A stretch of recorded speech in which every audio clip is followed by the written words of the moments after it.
Hi hello welcome to A K delight. ಎಲ್ಲರಿಗೂ ನಮಸ್ಕಾರ. ನಾನು ನಿಮ್ಮ ಅಕ್ಷತಾ. ಇವತ್ತು ನಾನು home made hog plum powder ಅಂಬಟೆಕಾಯಿಯಿಂದ ಹುಳಿ ಹೊಡಿಯನ್ನು ಹೇಗೆ ಪ್ರಿಪೇರ್ ಮಾಡೋದು ಅಂತ ಡೀಟೇಲ್ ಆಗಿ ಈ ವಿಡಿಯೋದಲ್ಲಿ ತೋರಿಸ್ತಾ ಇದ್ದೇನೆ. ಬನ್ನಿ ಹಾಗಿದ್ರೆ ಯಾವುದೇ ಕೆಮಿಕಲ್ ಹಾಕದೆ ಹುಳಿ ಹೊಡಿಯನ್ನು ನಾವು ರೆಡಿ ಮಾಡಿಕೊಳ್ಳುವ. ನೋಡಿ, ಇದು ಚೆನ್ನಾಗಿ ಕ್ಲೀನ್ ಮಾಡಿ ಒಣಗಿಸಿಟ್ಟಂತಹ ಅಂಬಟೆ. ಈ ಅಂಬಟೆಕಾಯಿಗಳನ್ನು ಚೆನ್ನಾಗಿ ತೊಳೆದು ಒಂದು ಬಿಸಿಲಲ್ಲಿ ಒಣಗಿಸಬೇಕು. ಬೆಳಗ್ಗೆ ನೀವು ಚೆನ್ನಾಗಿ ತೊಳೆದು ಒಂದು ಕಾಟನ್ ಬಟ್ಟೆಯಲ್ಲಿ ಹಾಕಿ ಒಂದು ದಿನ ಇಡೀ ಬಿಸಿಲಲ್ಲಿ ಒಣಗಿಸಿ. ಹೀಗೆ ಒಣಗಿಸುವುದರಿಂದ ನಮಗೆ ಅದರ ಸಿಪ್ಪೆ ತೆಗಿಲಿಕ್ಕೆ ಸುಲಭ ಆಗ್ತದೆ. ನಾವಿದನ್ನು ಜಜ್ಜಿ ಅದರ ಹೊರಗಿನ ಸಿಪ್ಪೆ ಎಲ್ಲ ತೆಗೆಯುವುದು. ನೋಡಿ, ಈ ವಿಧಾನದಲ್ಲಿ ನಾವು ಅಂಬಟೆಯ ಹೊರಗಿನ ಸಿಪ್ಪೆ ತೆಗೆಯುವ ಕಾರಣ ಇದನ್ನು ಒಂದು ಬಿಸಿಲಲ್ಲಿ ಒಣಗಿಸಿದರೆ ಈ ರೀತಿ ತೆಗಿಲಿಕ್ಕೆ ತುಂಬಾ ಸುಲಭ ಆಗ್ತದೆ. ನೋಡಿ, ಇದು ಎಷ್ಟು ಸುಲಭದಲ್ಲಿ ಬರ್ತದೆ ಹೊರಗಿನ ಸಿಪ್ಪೆ ಎಲ್ಲ. ನಿಮಗೆ ಈ ಥರ ತೆಗಿಲಿಕ್ಕೆ ಆಗುವುದಿಲ್ಲ ಅಂತಾದರೆ ಹೊರಗಿನ ಸಿಪ್ಪೆಯನ್ನು ಚಾಕುವಿನ ಸಹಾಯದಿಂದ ಕಟ್ ಮಾಡಿ ತೆಗೆದ್ರಾಯಿತು. ಆದರೆ ಇದು ಈ ರೀತಿ ಮಾಡೋದ್ರಿಂದ ಹೊರಗಿನ ಸಿಪ್ಪೆ ಎಲ್ಲ ಕ್ಲೀನಾಗಿ ಬರ್ತದೆ. ಸ್ವಲ್ಪವೂ ಅಂಬಟೆಯ ಬೀಜದಲ್ಲಿ ಅದರ ಹೊರಗಿನ ಸಿಪ್ಪೆ ಉಳಿಯುವುದಿಲ್ಲ. ಹಾಗಾಗಿ ಈ ಮೆಥಡನ್ನೇ ನಾವು ಯೂಸ್ ಮಾಡ್ತಾ ಇದ್ದೇವೆ. ಈ ರೀತಿ ಎಲ್ಲ ಅಂಬಟೆಯ ಹೊರಗಿನ ಸಿಪ್ಪೆಗಳನ್ನೆಲ್ಲ ತೆಗೆದು ಅದನ್ನು ಸಣ್ಣ ಸಣ್ಣ ಪೀಸುಗಳಾಗಿ ಕಟ್ ಮಾಡಿ, ನೋಡಿ ಈ ರೀತಿ ಸಣ್ಣ ಸಣ್ಣ ಪೀಸುಗಳನ್ನಾಗಿ ಕಟ್ ಮಾಡಿಕೊಂಡಿದ್ದೇವೆ. ಇನ್ನಿದನ್ನು ಒಂದು ಕಾಟನ್ ಬಟ್ಟೆಯಲ್ಲಿ ಬಿಸಿಲಿಗೆ ಒಣಗಲಿಕ್ಕೆ ಹಾಕಬೇಕು. ನೋಡಿ, ಈ ರೀತಿ ಕಟ್ ಮಾಡಿ ಇಟ್ಟುಕೊಂಡಿದ್ದೇವೆ. ಸ್ನೇಹಿತರೆ, ಯಾರೆಲ್ಲ ನಮ್ಮ ಚಾನೆಲ್ಗೆ ಸಬ್ಸ್ಕ್ರೈಬ್ ಆಗಲಿಲ್ವೋ ಪ್ಲೀಸ್ ಸಬ್ಸ್ಕ್ರೈಬ್ ಆಗಿ, ಹಾಗೆ ವಿಡಿಯೋನ ಫುಲ್ ನೋಡಿ ಸಪೋರ್ಟ್ ಮಾಡಿ. ನೋಡಿ, ನಾವೊಂದು ಕಾಟನ್ ಬಟ್ಟೆಯನ್ನು ಈ ರೀತಿ ಬಿಸಿಲಲ್ಲಿ ಹಾಕಿ ಇಟ್ಟುಕೊಂಡಿದ್ದೇವೆ. ಇನ್ನಿದಕ್ಕೆ ಈ ಕಟ್ ಮಾಡಿದಂತಹ ಅಂಬಟೆಯ ಹೊರಗಿನ ಸಿಪ್ಪೆಯನ್ನು ಈ ರೀತಿ ಬಟ್ಟೆಯಲ್ಲಿ ಹಾಕಿ ಚೆನ್ನಾಗಿ ಹರಡಿಕೊಳ್ತಾ ಇದ್ದೇವೆ.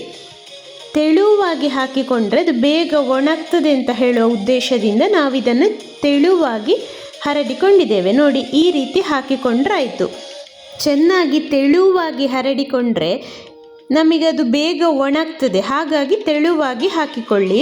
ಇನ್ನಿದು ಒಂದು 3ರಿಂದ 4 ಬಿಸಿಲು ಒಣಗಿದ್ರೆ ಆಯಿತು. ಚೆನ್ನಾಗಿ ಒಣಗಲಿ.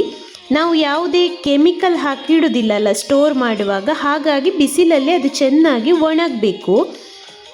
ಬಿಸಿಲು ಚೆನ್ನಾಗಿ ಇಲ್ಲ ಅಂತಾದರೆ ಮತ್ತೊಂದೆರಡು ದಿನ ಜಾಸ್ತಿ ಒಣಗಿಸಿಕೊಳ್ಳಿ. ನೋಡಿ, ಇದೀಗ ಚೆನ್ನಾಗಿ ಒಣಗಿದಂತಹ ಅಂಬಟೆಯ ಸಿಪ್ಪೆಗಳು ನೋಡಿ ಎಷ್ಟು ಚೆನ್ನಾಗಿ ಒಣಗಿದೆ.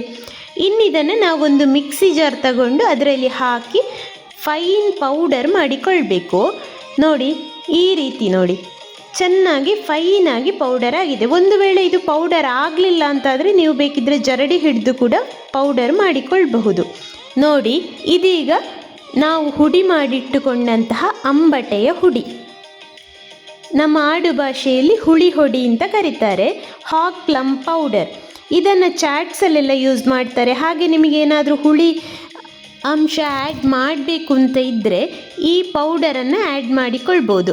ಆಮ್ಚೂರ್ ಪೌಡರ್ ಬದಲಾಗಿ ಇದನ್ನು ಕೂಡ ಯೂಸ್ ಮಾಡಿಕೊಳ್ಬೋದು. ಇನ್ನು ನಾವಿಲ್ಲಿ ಒಂದು 2ರಿಂದ 3 ಚಮಚ ಆಗುವಷ್ಟು ಹುಡಿ ಉಪ್ಪನ್ನು ಆ್ಯಡ್ ಮಾಡಿಕೊಳ್ತಾ ಇದ್ದೇವೆ. ನೋಡಿ, ಇಷ್ಟು ಹುಳಿ ಹೊಡಿಗೆ, ಅಂಬಟೆಯ ಹೊಡಿಗೆ ನಾವು 3 ಚಮಚದಿಂದ 2 ಚಮಚದವರೆಗೆ ಹುಡಿ ಉಪ್ಪನ್ನು ಆ್ಯಡ್ ಮಾಡಿ ಈ ರೀತಿ ಚೆನ್ನಾಗಿ ಮಿಕ್ಸ್ ಮಾಡಿ ಒಂದು ಏರ್ ಟೈಟ್ ಕಂಟೈನರಲ್ಲಿ ಹಾಕಿ ಕ್ಲೋಸ್ ಮಾಡಿ ಇಟ್ಟುಕೊಳ್ತಾ ಇದ್ದೇವೆ. ಯಾವುದೇ ಗಾಳಿ ಹೋಗಬಾರ್ದು, ಮುಚ್ಚಳ ಎಲ್ಲ ಗಟ್ಟಿ ಬೇಕು. ಹಾಗಿದ್ರೆ ಇದೊಂದು 6ರಿಂದ 1 ವರ್ಷದವರೆಗೆ ಏನೂ ಆಗುವುದಿಲ್ಲ. ಈಗೆಲ್ಲ ಈ ರೀತಿ ಮಾಡಿ ಫ್ರಿಜ್ಜಲ್ಲಿ ಇಟ್ಟುಕೊಂಡ್ರೆ ಕೂಡ ಏನಾಗುವುದಿಲ್ಲ, ಅದು ಎಷ್ಟು ವರ್ಷ ಆದರೂ ಹಾಳಾಗುವುದಿಲ್ಲ. ಒಂದು 6 ತಿಂಗಳೆಲ್ಲ ಹಾಗೆ ಹೊರಗಡೆ ಇಟ್ಟುಕೊಳ್ಬೋದು. ಪೌಡರ್ ಮಾಡಿದ್ದಲ್ಲಿ ಆದರೂ ತರಿ ಆಯಿತು ಅಂತ ಇದ್ದರೆ ಬೇಕಿದ್ದರೆ ಜರಡಿ ಹಿಡ್ಕೊಳ್ಬೋದು. ಸ್ವಲ್ಪ ಕ್ವಾಂಟಿಟಿ ಜಾಸ್ತಿ ಇದೆ ಅಂತಾದರೆ ಉಪ್ಪು ಕೂಡ ಜಾಸ್ತಿ ಆ್ಯಡ್ ಮಾಡಿ ಈ ರೀತಿ ಮಿಕ್ಸ್ ಮಾಡಿ ಇಟ್ಟುಕೊಳ್ಳಿ. ನೋಡಿ, ಎಷ್ಟು ಸುಲಭದಲ್ಲಿ ಈ ಪೌಡರನ್ನು ನಾವೇ ಮನೆಯಲ್ಲಿ ಪ್ರಿಪೇರ್ ಮಾಡಿಕೊಳ್ಬೋದು. ಇದು ಒಂದು ಪ್ಯೂರ್ಲಿ ಆರ್ಗ್ಯಾನಿಕ್ ಪ್ರಾಡಕ್ಟ್ ಅಲ್ಲ, ನಾವೇ ಸ್ವತಃ ಮನೆಯಲ್ಲಿ ಪ್ರಿಪೇರ್ ಮಾಡಿದಂತಹ home made hog plum powder. ಸ್ನೇಹಿತರೆ, ಖಂಡಿತ ಈ ವಿಡಿಯೋ ನಿಮಗೆ ಇಷ್ಟ ಆಗಿದೆ ಅಂತ ಅಂದ್ಕೊಳ್ತೇನೆ. ಹಾಗಿದ್ರೆ ಒಂದು ಲೈಕ್ ಕೊಟ್ಟು ಶೇರ್ ಮಾಡಿ, ಸಬ್ಸ್ಕ್ರೈಬ್ ಮಾಡಿ, ಹಾಗೆ ಬೆಲ್ ಐಕಾನನ್ನು ಪ್ರೆಸ್ ಮಾಡಿ. ಮುಂದಿನ ವಿಡಿಯೋದೊಂದಿಗೆ ಸಿಗೋಣ. Thank you.